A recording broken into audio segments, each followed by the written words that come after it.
So బట్టి విక్రమార్క ఆ విషయంలో చాలా డిఫేమ్ అయినారు.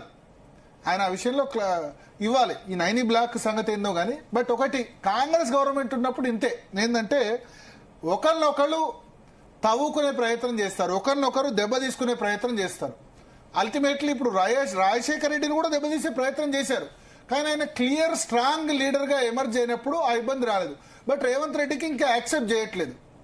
అయితే రేవంత్ రెడ్డి ఇప్పుడు నా మంత్రివర్గ సహచరుల మీద మీరు ఆరోపణ చేస్తారా అని చెప్పినప్పుడు, మీ మంత్రివర్గ సహచరులు మీరు తిట్టారు కేబినెట్ మీటింగ్ లో ఆ పత్రిక రాసినప్పుడు రేవంత్ రెడ్డి ఎందుకు ఖండించలేదు?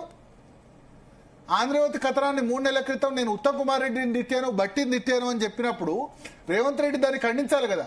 ఉత్తమ్ కుమార్ రెడ్డి నాతోనే అన్నారు, మాకు రేవంత్ రెడ్డి క్లాస్ తీసుకుంటారా, మా క్లాస్ తీసుకుంటారని మీరు ఎందుకు రాశారంటే నేను అన్నాను, మేము రాయలేదండి, అది మేము క్యారీ చేయలేదు, క్యారీ చేసిన సంస్థను అడగండి అని చెప్పాను. ఆగ్రహం వ్యక్తం చేశారు ఉత్తమ్ కుమార్ రెడ్డి. మా మీద రాసేంత దమ్ముంది, మమ్మల్ని అంటాడా రేవంత్ రెడ్డి అని చెప్పి. సో ఇట్లా ఇష్యూస్ ఇవన్నీ కూడా కాంగ్రెస్, ఇప్పుడు మున్సిపల్ ఎలక్షన్స్ ఉన్నాయి, కాంగ్రెస్ పార్టీకి డ్యామేజింగ్ కాదా? ఇంకొకటి, నిజంగా ఒకవేళ కోమటిరెడ్డి వెంకటరెడ్డిని ఈ కాంట్రాక్ట్ గురించి గనక వార్త రాసుంటే మాత్రం అది చాలా తప్పు. ఆ విధంగా నేనేమంటానంటే, దీనిలో అల్టిమేట్ గా పాపం దొంతు రమేష్ ని కింది స్థాయి వాళ్ళని అరెస్ట్ చేశారు. దొంతు రమేష్ నో లేకపోతే ఇంకా మన సుధీర్ ని వాళ్ళిద్దరిని అరెస్ట్ చేశారు. ఛానల్ మేనేజ్మెంట్ లేకపోతే నేను ఇప్పుడు చీఫ్ ఎడిటర్ గా ఉన్నాను, సునీత నేను చీఫ్ ఎడిటర్ గా ఉన్నాను. ఇప్పుడు ఇటువంటి వార్తా కథనాలు రావాలంటే, ఇంత పెద్ద వార్తా కథనాలు రావాలంటే మామూలు జర్నలిస్టులు ఎవరో చేస్తే జరగదు, అది పై స్థాయిలోనో జరగాలి. ఎన్టీవీ వార్తా కథనం నాకు తెలిసి పైనుంచే వచ్చి ఉండాలి, సిఇఓనో చైర్మన్ లెవెల్లో ఆదేశాలు వస్తూనే జరగాలి. కింది స్థాయి నుంచి ఆ విధంగా డిసిజన్ అటువంటిది తీసుకోరు. కొన్నిసార్లు మాకు తెలియకుండా కూడా జరుగుతాయి తప్పులు, జరిగినప్పుడు వెంటనే తీసేయమని కూడా చెప్తాం. మాకు తెలియకుండా కింది స్థాయిలో కూడా సిబ్బంది ఆఫ్ ది రికార్డ్ లో లాంటి న్యూస్ ఐటమ్స్ లో ఇది పెట్టదగిల్సి కాదు. అక్కడ ఏమైందంటే ఇట్లా కోమటిరెడ్డి వెంకటరెడ్డి పలానా అవినీతి ఆరోపణ లేకపోతే ఇంకా వేరేదైతే అంత సీరియస్నెస్ అయి ఉండేది కాదు. మహిళా ఐఏఎస్ అధికారి అని చెప్పి ఆ మహిళా ఐఏఎస్ అధికారి ఎవరో కూడా హింట్ ఇచ్చారు. కోమటిరెడ్డి పేరు చెప్పలేదు కానీ నల్గొండ జిల్లాకు సంబంధించిన మంత్రి అన్నారు. ఇక మిగిలింది ఎవరు నల్గొండలో? కోమటిరెడ్డి, ఉత్తమ్ కుమార్ రెడ్డి, ఇద్దరే కదా. సో ఆయన తన శాఖలోకి బదిలీ చేయించుకున్నారని చెప్పారు. ఉత్తమ్ కుమార్ రెడ్డి శాఖలో ఎవరు మహిళా అధికారులు లేరు, వెంకటరెడ్డి శాఖలో మహిళా అధికారులు ఉన్నారు. కలెక్టర్ గా పనిచేశారు, తన శాఖలో అధికారిగా కూడా పనిచేశారని చెప్పారు. సో ఇక అది కోమటిరెడ్డి వెంకటరెడ్డి అని అర్థమైపోయింది, ఆ మహిళా అధికారి పేరు కూడా అర్థమైపోయింది. సో అక్కడ ప్రాబ్లం ఏంటంటే, మనం వ్యక్తుల జీవితాలు, వ్యక్తిగత జీవితాల్లోకి తొంగి చూస్తే చాలా సమస్యలు వస్తాయి. మనం మీడియాగా వ్యక్తుల సినిమా స్టార్లు వేరు, పొలిటీషియన్స్ వేరు. సినిమా స్టార్లు, ఎఫ్ఐఆర్లు అది ఓకే, వ్యక్తుల జీవితాల్లోకి తొంగి చూస్తే గనక చాలా సమస్యలు వస్తాయి.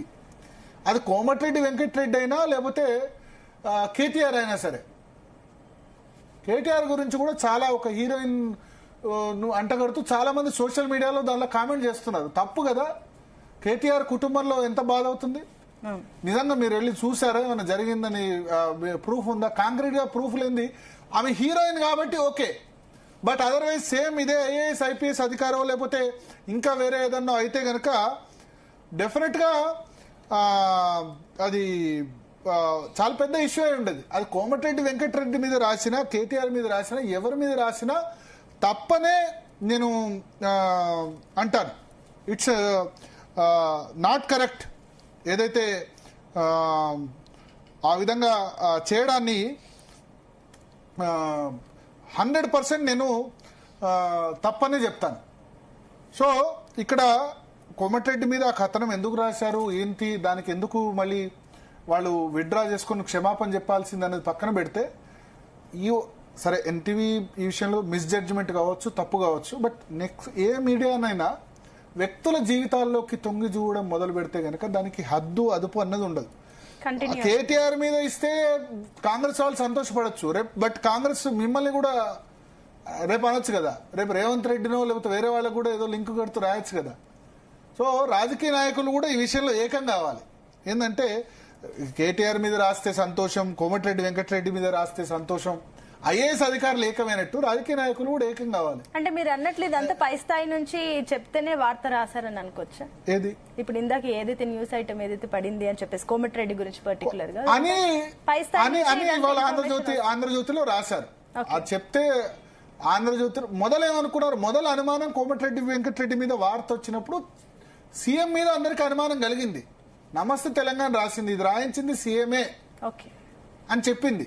ఎందుకంటే అది కాంగ్రెస్ పార్టీ ఛానల్, దానికి సన్నిహితమైన ఛానల్, ఇది రాసింది సీఎంఏ అని చెప్పారు. మరి అలాంటప్పుడు చెప్పిన తర్వాత దానికి ఇప్పటి వరకు అందరికీ అదే పర్సెప్షన్ ఉంది. నిజానికి ఈ విషయం నైనీ బ్లాక్ అని సంబంధించి నేను వాస్తవంగా చెప్తున్నా. నాకు ఒక ఎమ్మెల్యే శుక్రవారం సాయంత్రమే చెప్పారు.